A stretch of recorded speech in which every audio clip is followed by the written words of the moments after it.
ये वाला क्वेश्चन हो गया था ना, कौन सा सुमेलित नहीं है में ए नंबर आंसर होगा, कोबाल्ट 60। आज हम लोग पढ़ने वाले हैं oxidation and reduction.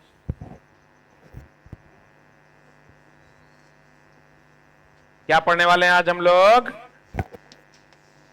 Oxidation and reduction. देखो, ऑक्सीकरण क्या कहते हैं दोस्त मेरे? एक होता है ऑक्सीकरण, क्या होता है? और एक होता है दोस्त मेरे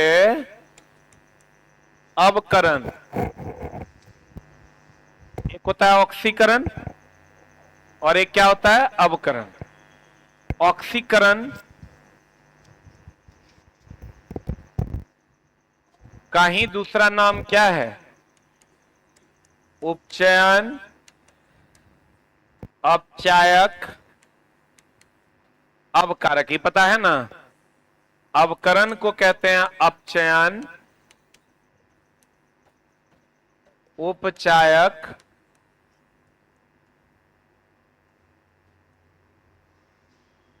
ऑक्सीकारक। देखो, इसमें ऑक्सीजन जुड़ता है और इचला हाइड्रोजन हटता है, और अगर इसमें आते हैं तो इसमें ऑक्सीजन क्या होता है? हटता है, और हाइड्रोजन क्या होता है? जुड़ता है। अब ध्यान देना, अगर ये दोनों बातें हो जाए, ये भी हो और ये भी हो, तो इसको हम लोग कहते हैं रेडॉक्स। कौन अभिक्रिया? अगर ये भी हो, यानी ऑक्सीजन जुड़ भी रहा हो, ऑक्सीजन हट भी रहा हो, तो वह अभिक्रिया क्या कहलाएगी? रेडॉक्स। अगर हाइड्रोजन हट भी रहा हो और हाइड्रोजन जुट भी रहा हो, वह अभिक्रिया क्या कहलाएगी? रेडॉक्स। अगर ऑक्सीजन जुड़ रहा हो और हाइड्रोजन जुड़ रहा हो, तब भी इस केस में वह अभिक्रिया क्या कहलाएगी? रेडॉक्स। अगर ऑक्सीजन हाइड्रोजन हट रहा हो और ऑक्सीजन भी हट रहा हो, यह अभिक्रिया क्या कहलाएगी? रेडॉक्स। क्या कहलाएगी? आजकल इसी का ट्रेंड है और यही पूछा जा रहा है। अब ध्यान देना, इसमें इलेक्ट्रॉन का त्याग होता है। बताओ, इलेक्ट्रॉन का त्याग तो प्लस की माइनस? आप जो त्याग करता है उस पर प्लस ना। तो देखो, ये कल क्वेश्चन मिला था, एनोड की कैथोड, और ये इलेक्ट्रॉन ग्रहण करता है। एनोड की कैथोड, जो ग्रहण करेगा उस पर माइनस चार्ज। आप माइनस बोले तो क्या? कैथोड। इसको लिख लो।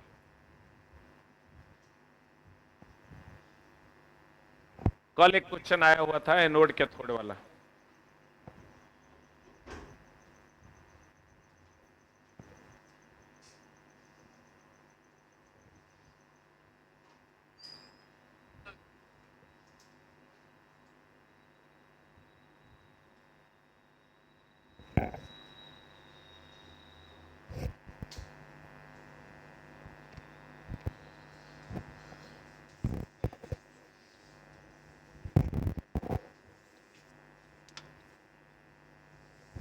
और दोनों को मिला के लिख लेना क्या?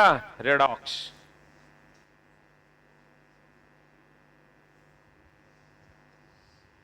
कुछ अच्छे अच्छे प्रश्न इस टॉपिक के हम आपको भी बताने वाले हैं।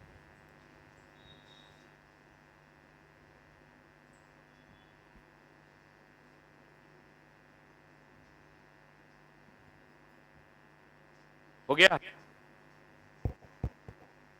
थ्योरी वाला सेक्शन में खाली है, वहां लिखिए। अरे चोट्टा, कैसे लिखा है रे? कितना सुंदर हम सजा के लिखे हैं, तो वैसे नहीं लिखे, कैसे कैसे लिख दिया? क्या लिखा है? किसी की पढ़ाई में मेरा क्या योगदान है?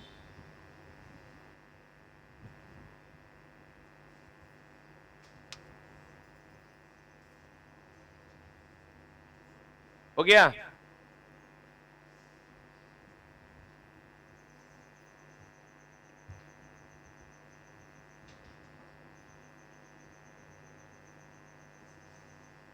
अरे हो गया। ऑक्सीकरण, उपचयन, अपचयक, अवकारक। इसमें ऑक्सीजन जुड़ता है और हाइड्रोजन हटता है। इसमें ऑक्सीजन हटता है और हाइड्रोजन क्या होता है, जुड़ता है। इसमें इलेक्ट्रॉन का त्याग, त्याग होगा तो प्लस की माइनस, एनोड की कैथोड। इसमें इलेक्ट्रॉन का ग्रहण, ग्रहण होगा तो माइनस, माइनस होगा तो क्या होगा, कैथोड। ये इलेक्ट्रॉन का त्याग करेगा उस पर प्लस की माइनस, त्याग मतलब एनोड की कैथोड। क्लियर है। इस पूरे का इंग्लिश जो होता है एक ही होता है, दैट इज ऑक्सीडेशन।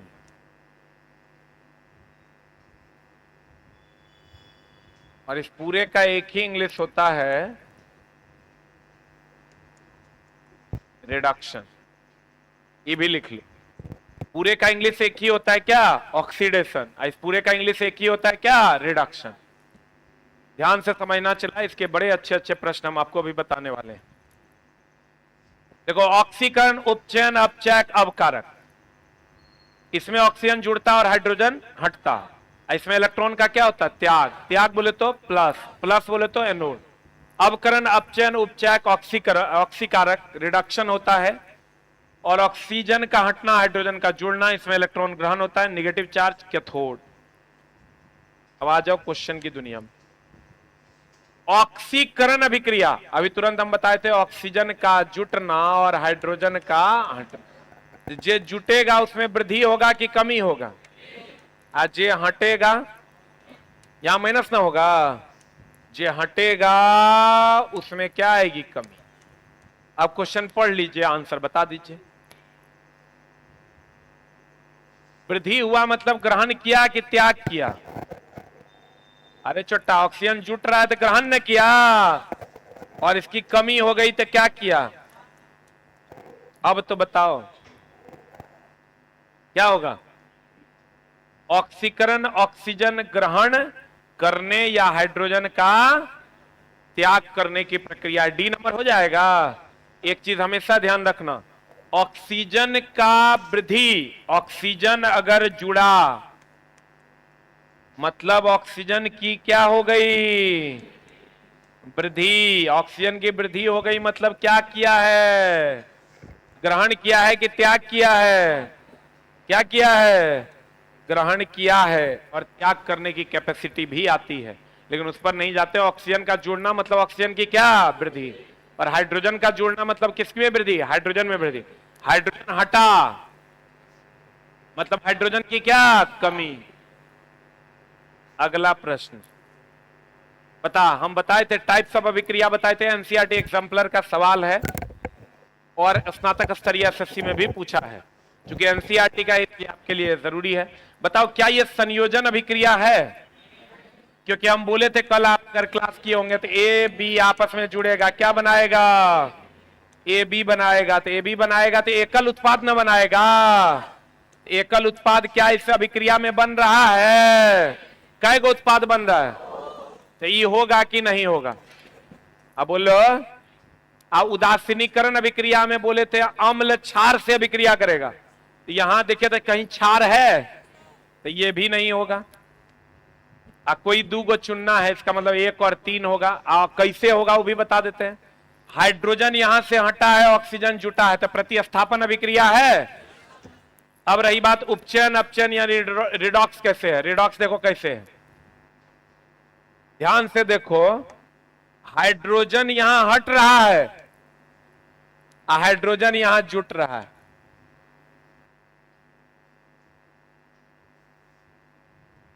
क्या हुआ,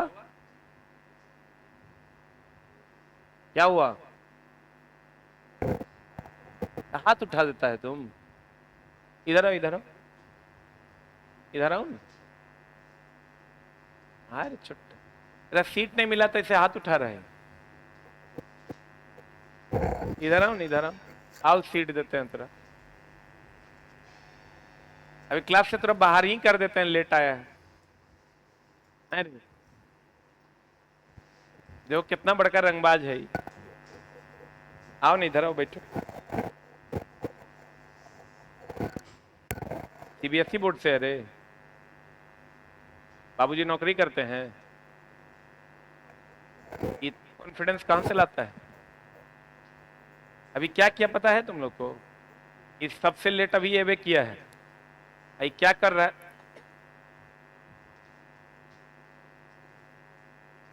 हम उधर ध्यान गया मेरा, ये कहता है सर हट नहीं रहा है।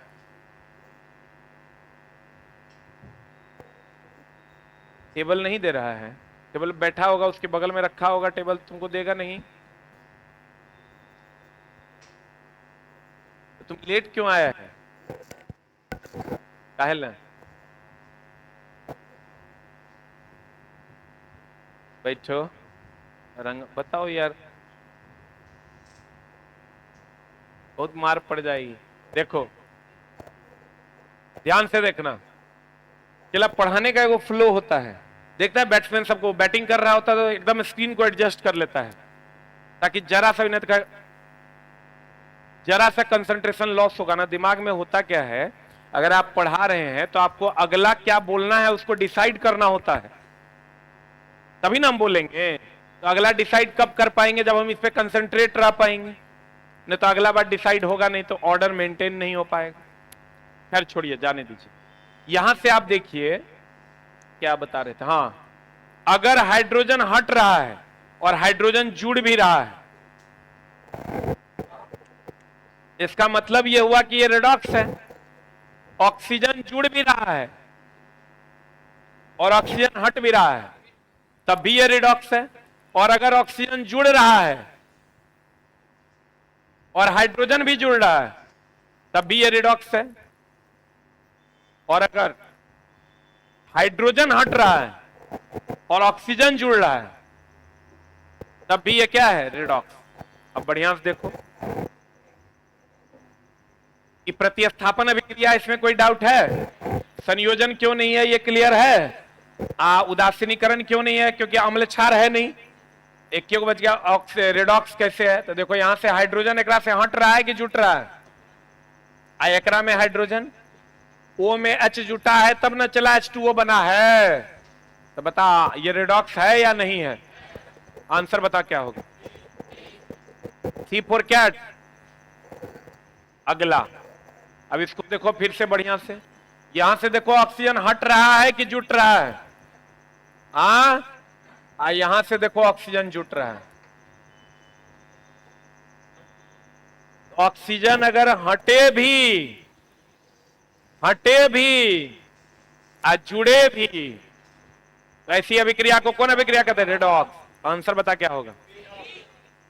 3 नंबर हो जाएगा आंसर। क्योंकि देख, हाँ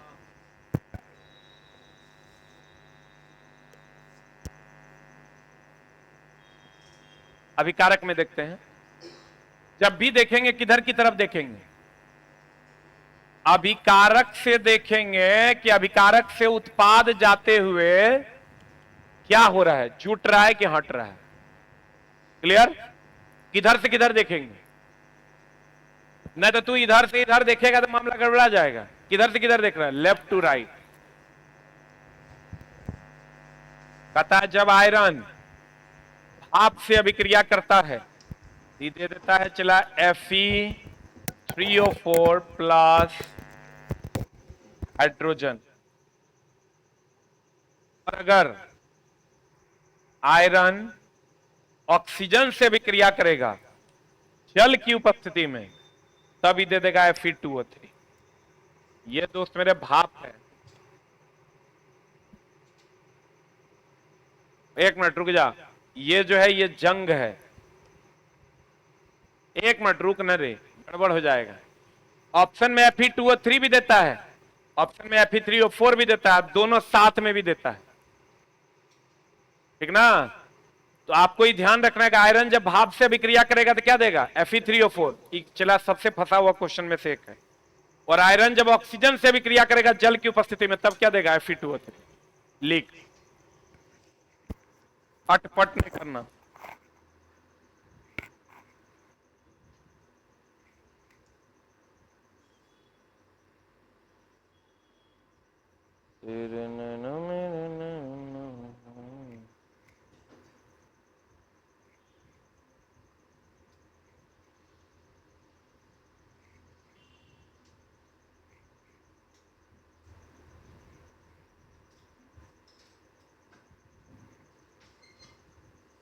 हो गया। अब चलते हैं, the name of the chapter is solution. हम चला एकदम कुछ चुनिंदा प्रश्नों को ही लेके आए हैं। बादल देख रहे हो, बादल, बादल नहीं देख रहा, कुहासा देख रहा है, पक्का देख रहा है। बताओ, बादल और कुहासा जो है, हम हमेशा बच्चों को इस चीज में बच्चा कंफ्यूज मत होना, इस रूम में आदमी है कि आदमी में रूम है? हाँ, बड़ा में छोटा होता है, गिलास में पानी होता है कि पानी में गिलास? तो बादल, कुहासा, बूंद, इस सब दोस्त मेरे गैस में क्या है? गैस में क्या है? द्रव। एक मिनट होल्ड ऑन।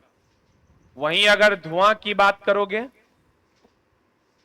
तो धुआं गैस में छोटे छोटे कण होते हैं ठोस के, राख के। यहां ठोस का मतलब क्या है? राख है। Right it down. हाँ, कुहासा का ही दूसरा रूप है।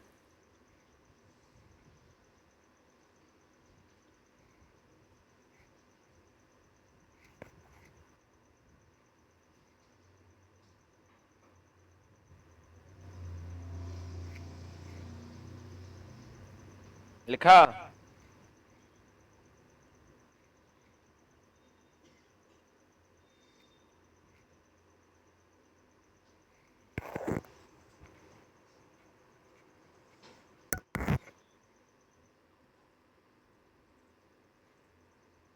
अरे लिखे, बादल, कुहासा, धुंध। गैस में क्या है? द्रव। और धुआं गैस में क्या है? ठोस। गैस में क्या है? ठोस। क्लियर है? उसके बाद एक चीज और ध्यान रखिएगा दोस्त मेरे, हम जो कहते हैं विलियन, जैसे हम लोग कहते हैं शरबत, क्या कहते हैं? शरबत जो होता है ये चीनी अब प्लस क्या होता है? पानी। इसको जो शरबत है इसको हम लोग विलियन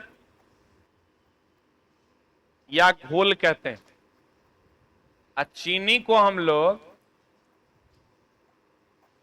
विलेय, और पानी को हम लोग विलायक कहते हैं। बोलो हाँ। रुक जा, पानी में चीनी की चीनी में पानी? आप चला किसी चीज को जानते हैं उससे मतलब नहीं है, आप कितना एक्यूरेसी के साथ जानते हैं इससे मतलब है। तब आप क्वेश्चन 100% कंफर्म बना पाइएगा, ना तो ए के बदले होगा बी। विलेय की मात्रा कम होगी और विलायक की मात्रा ज्यादा होगी। हम हमेशा बताते हैं विलेय का स्पेलिंग छोटा है, चीनी कम मात्रा में होगा, तो विलेय जो है वो कम मात्रा में होगा। विलायक का स्पेलिंग बड़ा है, यह अधिक मात्रा में होगा। कौन अधिक मात्रा में होगा? विलायक अधिक मात्रा में होगा। बहुत बढ़िया बात। अब मामला क्या है, प्रतिशत सांद्रता का एक सवाल आता है और बड़ा संभल के बनाने का है। द्रव्यमान प्रतिशत या प्रतिशत सांद्रता का एक सवाल आता है, प्रतिशत सांद्रता द्रव्यमान का। इसका फॉर्मूला है विलेय बटा विलियन गुना 100, या विलेय बटा विलियन को हम विलेय प्लस विलायक लिख सकते हैं, बटा विलेय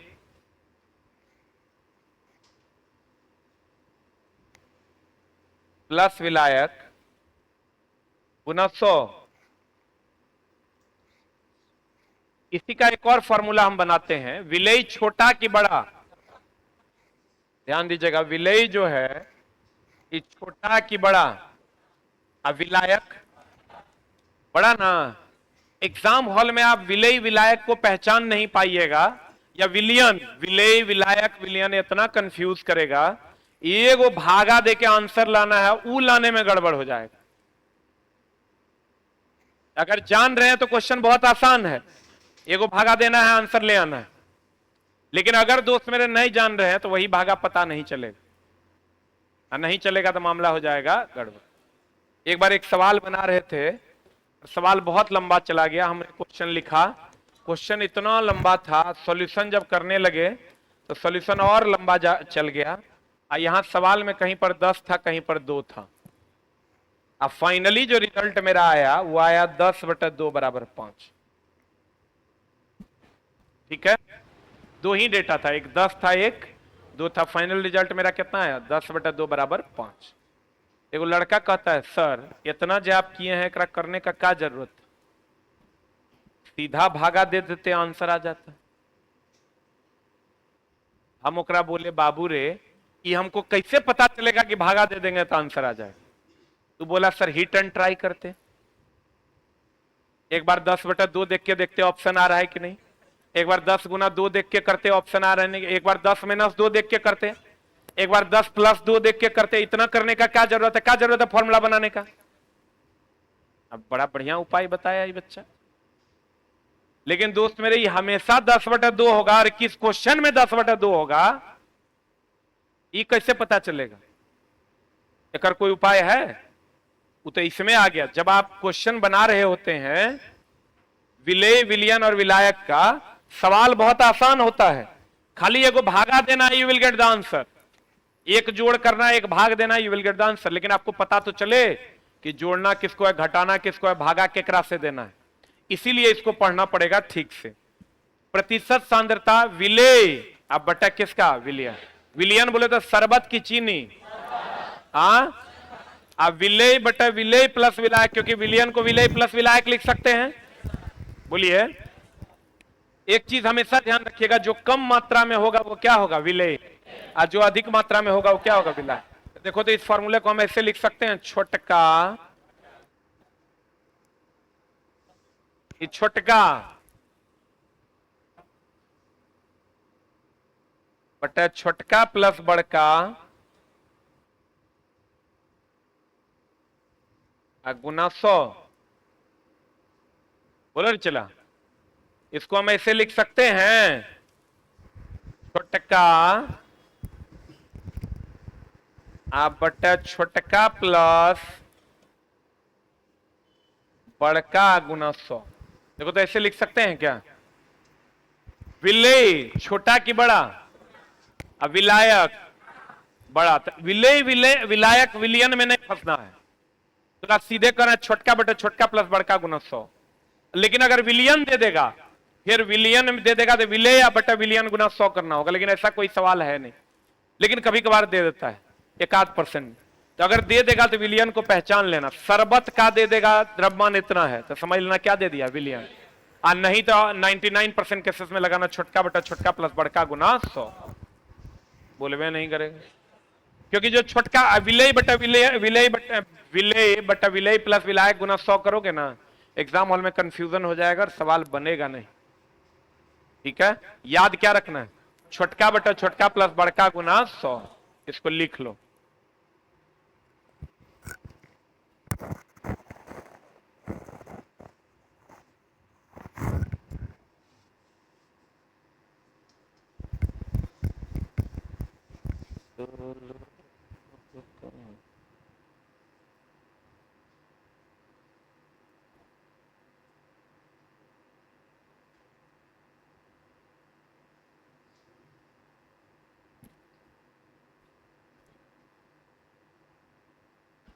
हो गया, छोटका बटा छोटका प्लस बड़का गुना 100।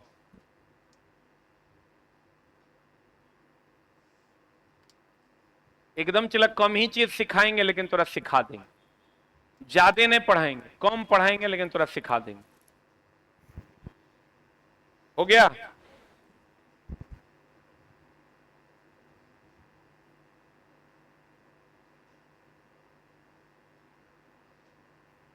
अरे हुआ। अब क्या याद रखना है? छोटका बटा छोटका प्लस बड़का गुना 1। लेकिन एगो सावधानी ध्यान में रखना है कि विलियन तो कहीं नहीं दे दिया, तब विलेय बटा विलियन गुना 100, क्योंकि छोटका प्लस बड़का को विलियन लिख सकते हैं, अरे छोटका प्लस बड़का को विलियन लिख सकते हैं। आज जो छोटा वैल्यू होगा विलेय होगा कि विलायक होगा? बहुत बढ़िया बात, पढ़े। अब देखो बादल, बता क्या होगा? बादल धूल है रे, जलवाष्प के कण है, हवा में बारिश की बूंदे हैं, हवा में तैरती पानी की छोटी छोटी बूंद। हवा में पानी की बूंद है कि पानी में हवा है? हवा में पानी। कभी कभी क्वेश्चन पूछता है बादल किस ऊर्जा को किस ऊर्जा में बदलता है? गतिज को स्थितिज के स्थितिज को गतिज। दोस्त मेरे, बादल में हाइट है तो उसमें स्थितिज ऊर्जा है, और उसके कारण जब टकराता है तो गतिज ऊर्जा में बदलता है, तब बारिश होता है। तो कभी कभार क्वेश्चन पूछते हैं कि बारिश में क्या होता है, तो कहिएगा, याद रखिएगा, क्वेश्चन बनता नहीं है बच्चा से। स्थितिज ऊर्जा को किसमें बदल देता है? गतिज ऊर्जा में।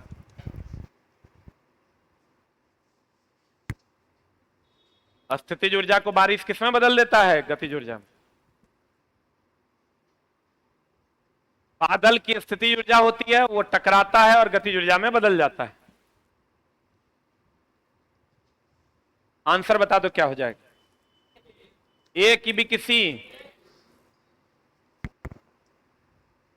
बताओ उस विकल्प का चयन कीजिए जो सही ढंग से यह इंगित करता है कि निम्नलिखित में से कौन सा कथन सत्य है जब मैग्नीशियम धातु के एक टुकड़े को कॉपर सल्फेट के विलयन में रखा जाता है। बता क्या होगा? मैग्नीशियम धातु के एक टुकड़े को कॉपर सल्फेट के विलयन में रखा जाएगा, ये बना देगा MgSO4, आप प्लस क्या बना देगा? कॉपर। बोलो हाँ। अब देखो, लिख लिया जल्दी।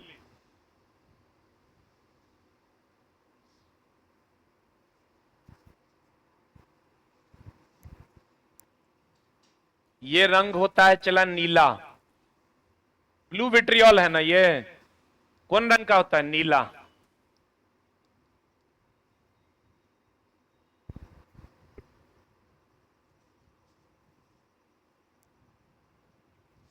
और ये जो होता है ये आप कह सकते हैं भूरा,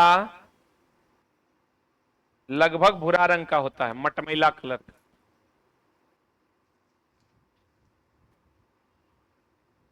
अब बताइए चला जी, कि Mg ज्यादा अभिक्रियाशील होगा कि कम? काहे? जो हटाता है, ये हटा रहा है कि हट रहा है? यहां से कॉपर को हटा ना रहा है, जो हटाएगा वो अधिक अभिक्रियाशील, और जो हटेगा वो कम अभिक्रियाशील। जो हटाएगा, जैसे हम किसी को हटाएंगे तो हम ज्यादा अभिक्रियाशील की कम? और जो हटेगा कम अभिक्रियाशील।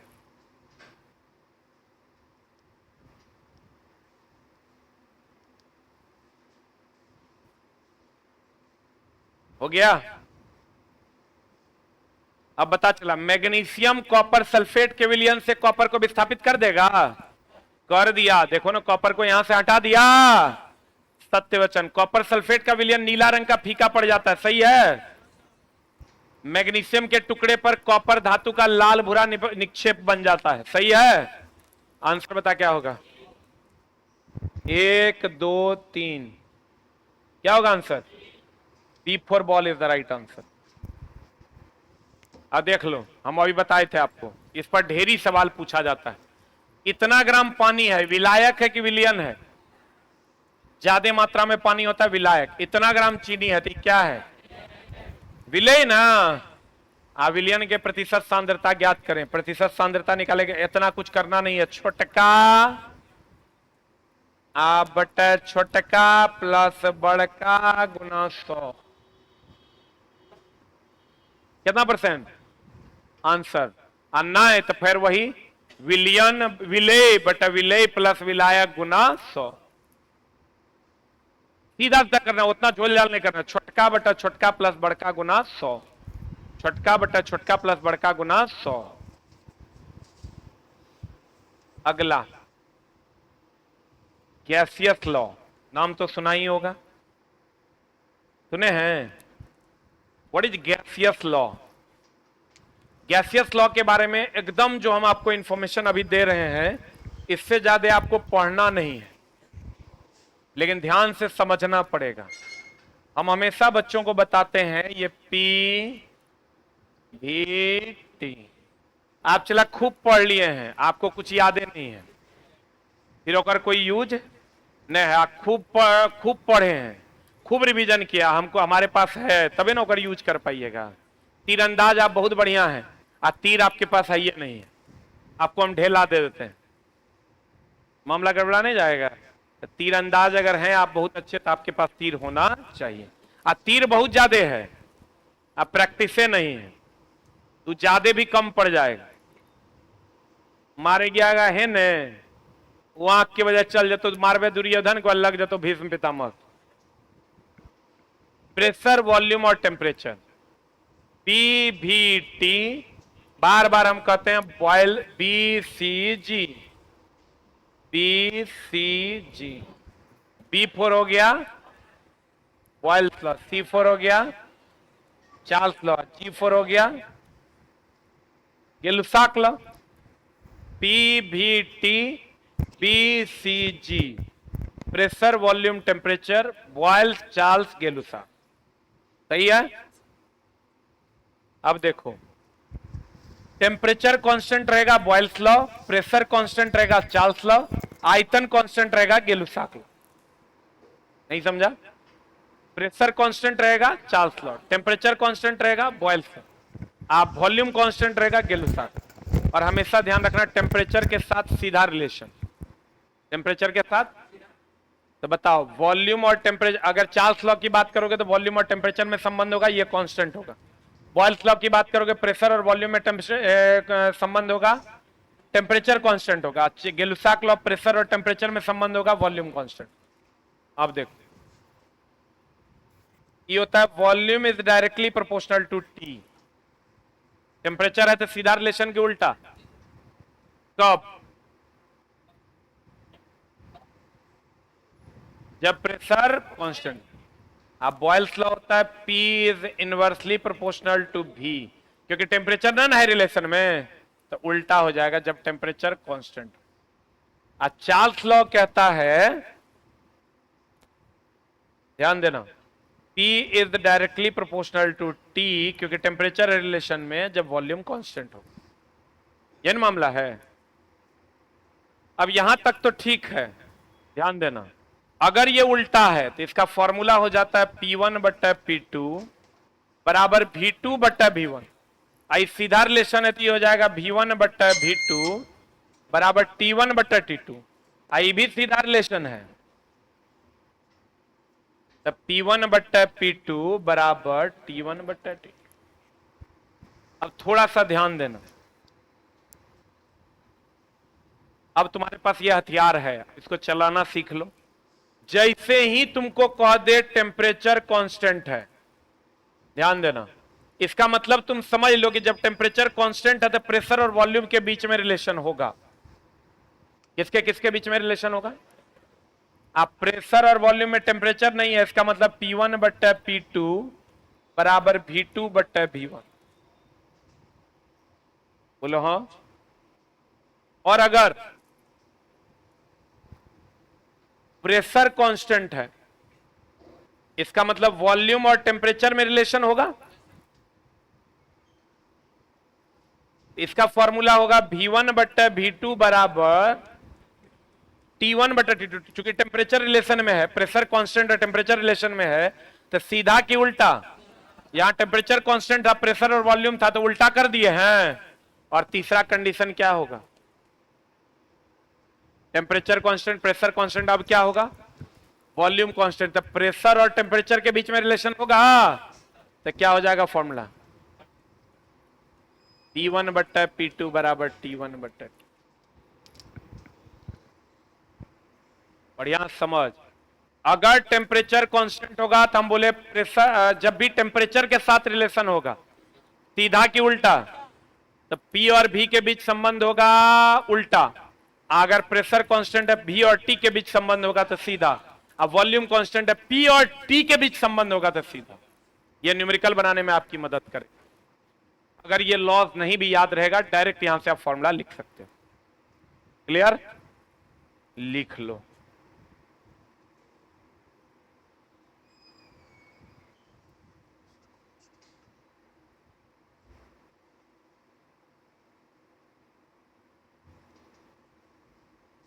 तेरे नैना सावन।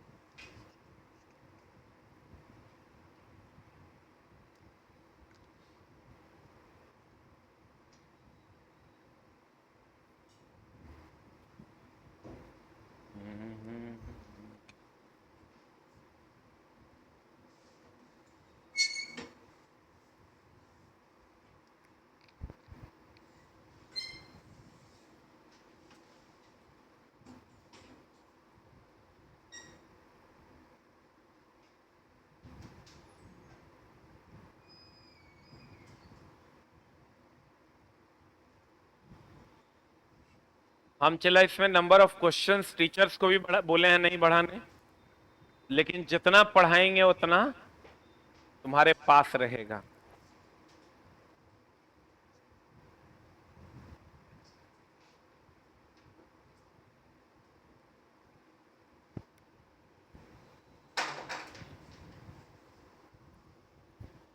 बढ़ें? अरे बढ़ें।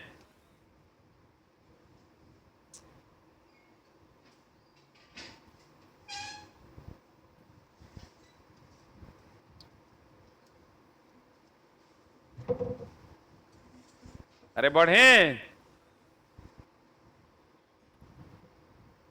देखें, जल्दी ले।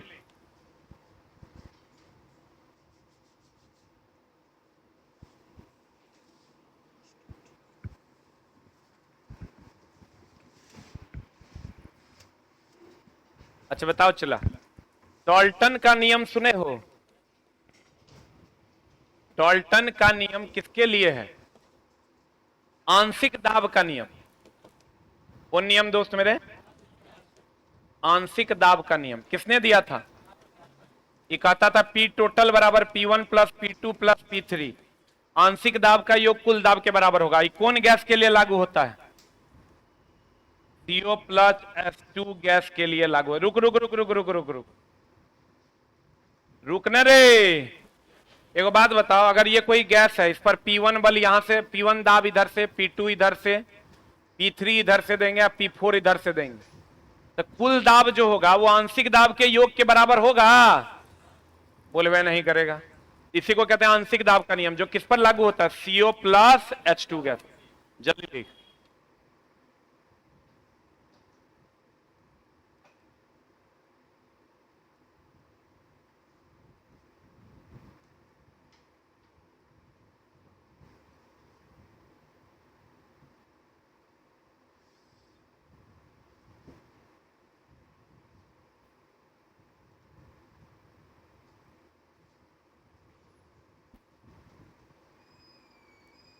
हो गया?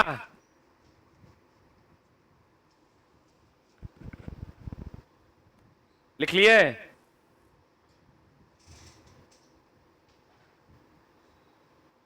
अरे लिखा?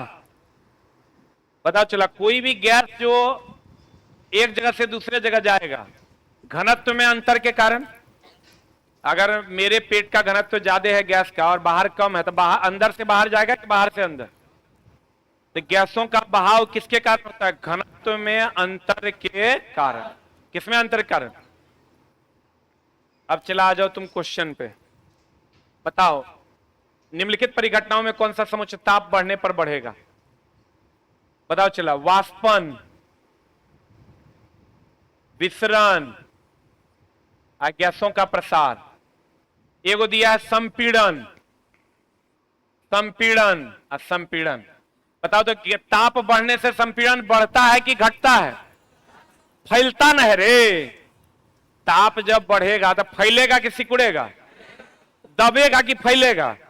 दबना ही तो संपीड़न है। तो कह रहा है निम्नलिखित परिघटनाओं में कौन सा समुच्चय, एनसीईआरटी एग्जाम्पलर का सवाल है, ताप बढ़ने पर बढ़ेगा। बताओ संपीड़न बढ़ेगा कि घटेगा? कोई भी चीज को गर्म कर दोगे तो फैले जाएगा ना रे। अब फैलेगा तो संपीड़न कम के ज्यादा, दबेगा तो संपीड़न ज्यादा। तो बताओ ये आंसर होगा क्या? ये भी नहीं होगा, ये भी नहीं होगा, ये आंसर हो जाएगा वाष्पन। बताओ ताप बढ़ा दोगे वाष्पीकरण बढ़ेगा, विसरण, गर्म खाने की गंध तेजी से फैलती है, गैसों का प्रसार गर्म खाने की गंध तेजी से फैलती है। निम्नलिखित परिस्थितियों में हाइड्रोजन गैस के अणुओं के मध्य दूरी बढ़ेगा कब? अगर मान लो कोई सिलेंडर है, इसमें तुम हाइड्रोजन गैस ले ले है, इसके बीच की दूरी बढ़ेगी कब? या तो इससे कुछ गैस निकाल दो, या नहीं तो कर आकार बड़ा कर लो। कहता है बंद पात्र में भरी हाइड्रोजन गैस पर दाब बढ़ाकर, दाब बढ़ा दोगे तो और दूरी घट जाएगा। फिर कहता है कुछ हाइड्रोजन गैस को पात्र से रिसाव करके हाइड्रोजन गैस के पात्र का आयतन को बढ़ाकर, पात्र का आयतन बढ़ाए बिना अधिक हाइड्रोजन गैस मिलाने पर अधिक हाइड्रोजन मिला दोगे तो और रिक्ति आ जाएगा। आंसर बता। डाल्टन का आंशिक दाब का नियम किस पर लागू होता है? CO plus H2। अब बताओ गैसों की मात्रा किसके भी समानुपाती होता है? घनत्व के। और ये नियम किसने दिया था? ग्राहम ने। किसने दिया था? ग्राहम ने। अगले क्लास में हम सबसे इंपॉर्टेंट टॉपिक पढ़ने वाले हैं। The name of the chapter is acid base and salt. क्या पढ़ने वाले हैं? Acid base and salt. Chemistry का सबसे इंपॉर्टेंट टॉपिक है। Thank you very much. और दोस्त मेरे, जो 10 दिन 10 कक्षा आप कीजिएगा तो आपको अपने अंदर कुछ ऊर्जा का प्रवाह बुझा रहा है।